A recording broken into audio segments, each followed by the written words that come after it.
Halo Sobat Football News, kembali lagi di channel kesayangan Anda. Di sini Mimin akan memberikan informasi terbaru tentang persiapan timnas Indonesia dalam ajang kompetisi Piala AFF 2021 di Singapura.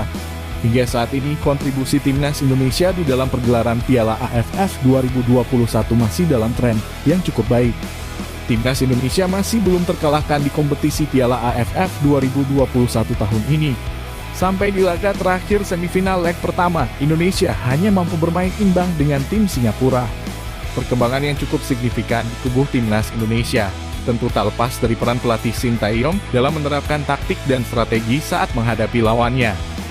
Namun di samping perkembangan yang jauh lebih baik, timnas Indonesia juga masih memiliki beberapa kekurangan. Hal itulah yang membuat timnas Indonesia mendapat berbagai kritikan dari pecinta dan pengamat sepak bola Indonesia. Sampai saat ini timnas Indonesia sudah melewati 5 pertandingan di kompetisi Piala AFF 2021. Beberapa pengamat sepak bola Indonesia membeberkan adanya titik lemah timnas Indonesia yang sampai saat ini masih belum teratasi oleh pelatih timnas Indonesia, Sintayong, yakni kumpulnya pemain striker timnas Indonesia dalam hal mencetak gol ke gawang lawan di ajang Piala AFF 2021. Pelatih asal Korea Selatan, Sintayong membawa 4 penyerang ke ajang ini. Keempat pemain itu adalah Ezra Walian, Kusbudya Haryudo, Dedik Setiawan, dan Hanis Saghara. Dari keempat pemain itu, Ezra jadi pemain yang paling sering diturunkan sebagai starter. Pemain Persib Bandung itu 3 kali dimainkan sejak menit pertama oleh Sintayong. Namun kontribusi Ezra soal mencetak gol masih jauh dari memuaskan. Pemain binaan Akademi Ajax Amsterdam itu baru menjadikan 1 gol yang diciptakan ke gawang Kamboja.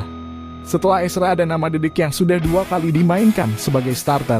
Penyerang andalan Aima FC itu dimainkan sejak menit pertama saat timnas Indonesia menang atas Laos 5-1 dan leg pertama semifinal melawan Singapura. Rapor Dedik lebih buruk dibandingkan Ezra. Pemain berusia 27 itu belum sekalipun membobol gawang lawan di Piala AFF 2020. Catatan serupa juga disandang rekan setim Dedik di Arema, Kussedia.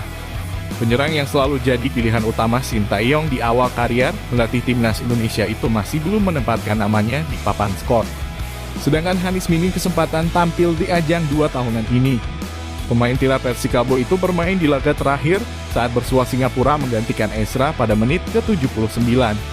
Minimnya kontribusi gol barisan penyerang jadi pekerjaan rumah yang harus diselesaikan oleh Sintayong. Waktu Sintayong pun tidak banyak karena tim Merah Putih hanya punya waktu 2 hari untuk persiapan tim. Di Piala AFF kali ini, gol timnas Indonesia justru sering banyak datang dari pemain tengah dan pemain yang berposisi asli sebagai pemain sayap. Irfan Jaya saat ini berstatus top skor sementara dengan 3 gol diikuti Rachmat Irianto, Evan Dimas Darmono, dan Witan Sulaman dengan 2 gol. Menanggapi berbagai kritikan di lini depan timnas Indonesia, Sintayong sendiri telah menyadari bahwa barisan penyerang timnas Indonesia memang masih minim gol. Namun pelatih asal Korea Selatan itu tidak berargumen banyak. Pelatih Sintayong mengatakan hal tersebut bukanlah hal yang menjadi kelemahan timnas Indonesia. Mengingat timnas Indonesia belum lama dibentuk dikarenakan waktu kompetisi Piala AFF yang sudah dekat kala itu.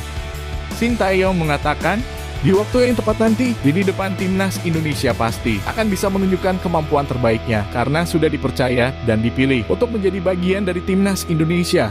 Untuk strategi menghadapi Singapura di laga kedua mendatang, Sintayong belum memberikan bocoran. Yang pasti Ming akan selalu update berita terbaru tentang timnas Indonesia di Piala AFF 2021. Jangan lupa subscribe channel ini agar kamu terus bisa mendapatkan update info terbaru dari klub kesayangan kamu. Sampai jumpa di video selanjutnya.